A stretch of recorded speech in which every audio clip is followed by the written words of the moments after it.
Alright, so in the last video we did is we used procedural textures in order to create the rug and this. We did a 3D and a 2D texture.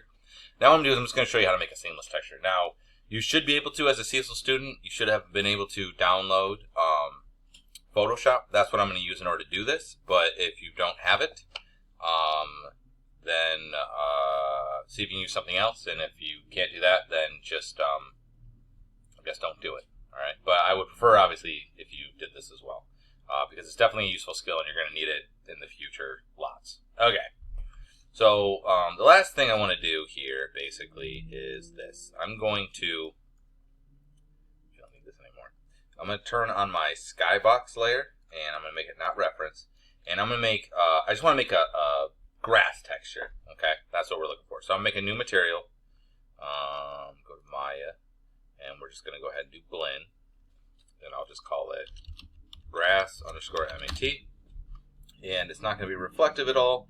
And the specular colors is going to be pretty low. Alright. So I want to put grass on this. What I'm going to do is I'm just going to get a file. And then the file is going to be a seamless texture I'm going to put across. Now normally what I would suggest doing is something along the lines of just Googling like grass texture seamless. And if you just Google that and go to images, you're going to find a lot of grass textures, and they've already been kind of pre-done, okay? There's a ton of them out there. And basically, seamless just means that if I took this picture and put it next to it in the next block over, this edge will match up with this edge, and this bottom edge would match up with this top edge, okay? Now, certain things have a ton of seamless textures that you can totally grab, and they're great, and so on and so forth, okay? But you might need something that you can't find that's not like readily available. So what you could do is just make your own. So the first thing you're going to want to do is find an image, either take a photo of it, of whatever it is, like if there's a very specific rug or fabric or something, and you want to be able to put it across a long area. Find that, take a picture of it, find a picture of it, make it manually, however you got to do it. But you're going to get an image, okay? So I will have in the project folder. You don't have to use this one if you don't want, but in the project folder, you'll see a raw image. You can use this one or just go online and find a grass texture. I don't care either way, but I already have this one in here. And I'm just going to go ahead and open that up inside of, that's called background work, inside of Photoshop. So I'm going to open up Photoshop. I'll pause it actually because Photoshop takes a little while to load. Okay. So I'm going to do is I'm just going to go ahead and open up that picture. So I'm just going to open, and actually I'll just do it this way. Or it'll just do its own thing. There it goes. I'm just going to drag this in here. Hopefully it'll open it up. Okay. So you're going to open up the picture. And the first thing we need to do is we need to make it square.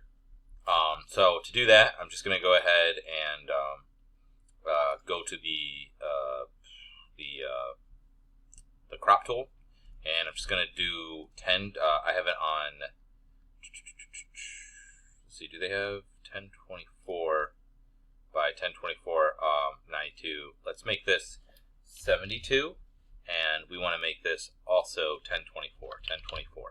Okay, so we're going to do 1024 by 1024 px and 72 ppi. Okay, and then just to kind of make this a little more obvious, I'm just gonna, you can put it in the center wherever, but I want it to be 1024 by 1024. All right, and I'll hit enter.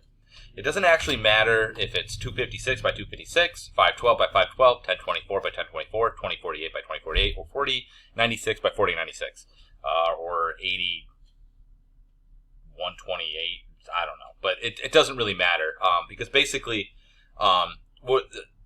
Maya and the computer generally likes squares, so they like those resolutions. It makes it easier for it to process. And we want to have them squares because that way it'll lay out nice and evenly. We don't want rectilinear images, but you have to choose.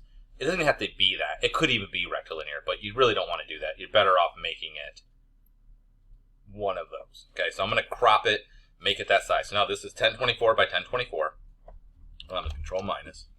And then what I want to do is this. So after I've cropped it, I'm just going to go ahead, and the whole idea is I need to get rid of the seams. Okay, so if I were to take this image and put it next to itself, this does not match to this, and this bottom does not match to this. So what I'm going to do is I'm going to go to Filter, Other, and then Offset. And the amount I want to offset is that my image is 1024 by 1024. So I just have to do 512 by 512. And that will put the seams in the middle.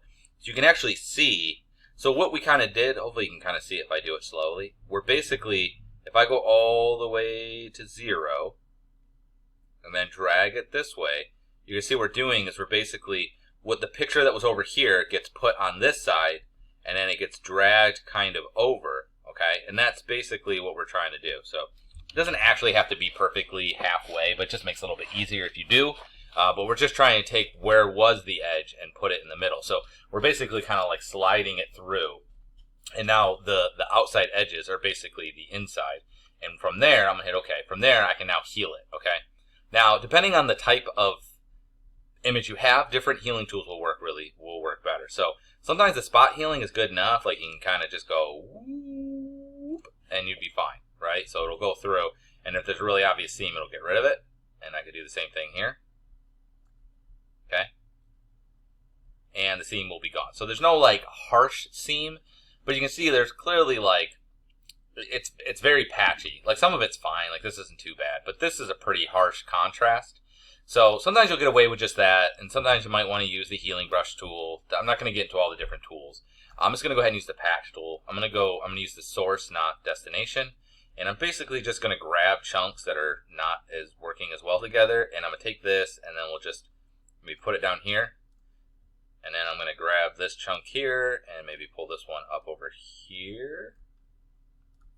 And then we'll grab this chunk here, and then put this, and maybe put it like here.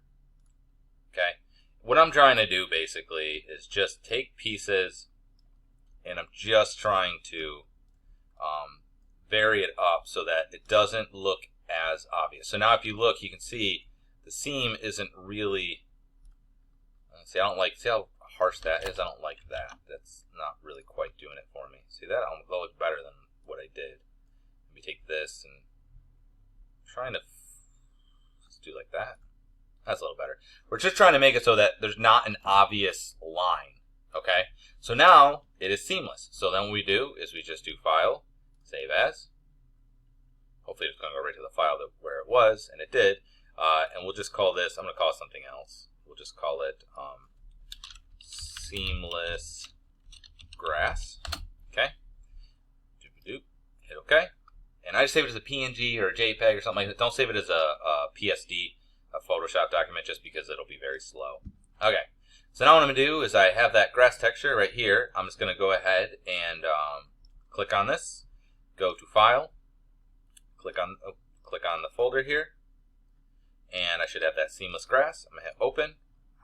And now that is now attached to this. And what I'm going to do is I'm just going to hold the middle mouse button, click, and drop it onto the grass.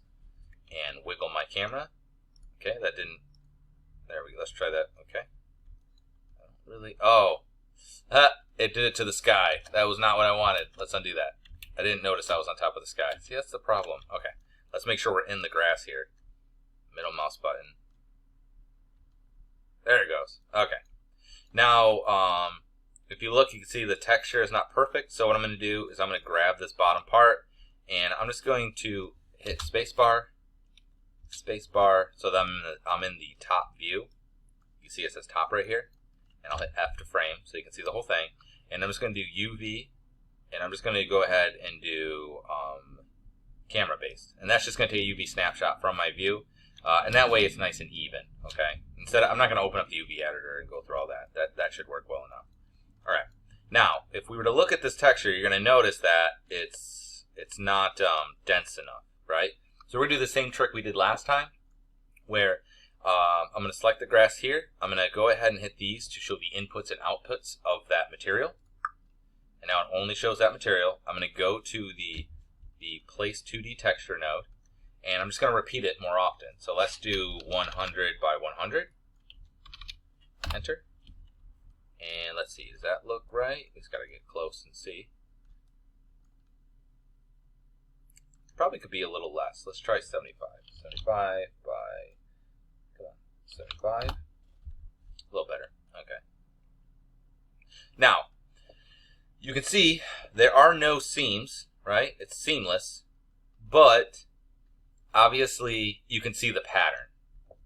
So you would want to maybe edit it and maybe try to make it a little bit more even, because there's clearly like lighter areas and darker areas.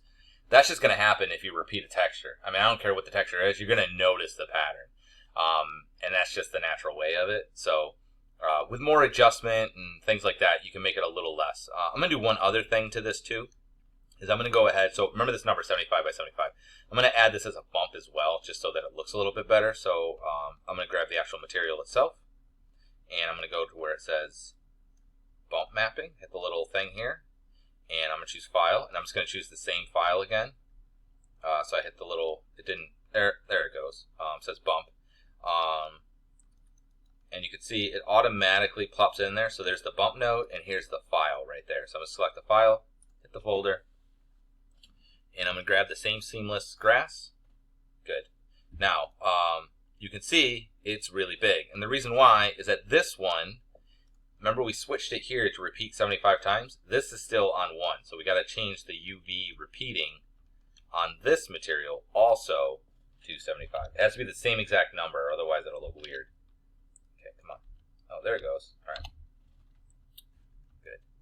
Now you can see it's definitely got that bumpiness, but like before, it's a little strong, right? And by a little, I mean a lot. So I'm going to go to the actual bump node that controls how much it goes up and down, and I'm just going to maybe do 0.1.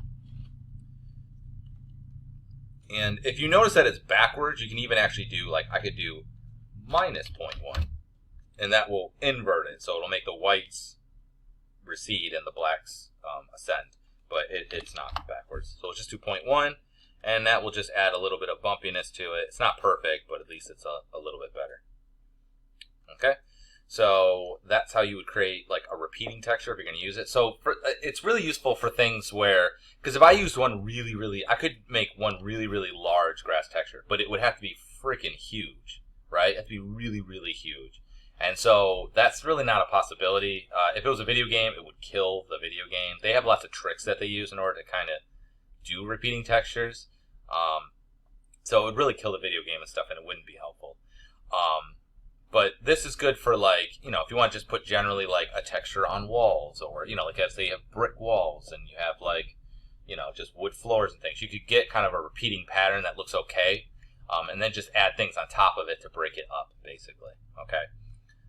But this is pretty common. I do this stuff like all the time. So, yeah, that's the idea behind that. So once you're done with that, I'm just going to go ahead and turn this back on, and we'll just go back to, I guess, referencing this.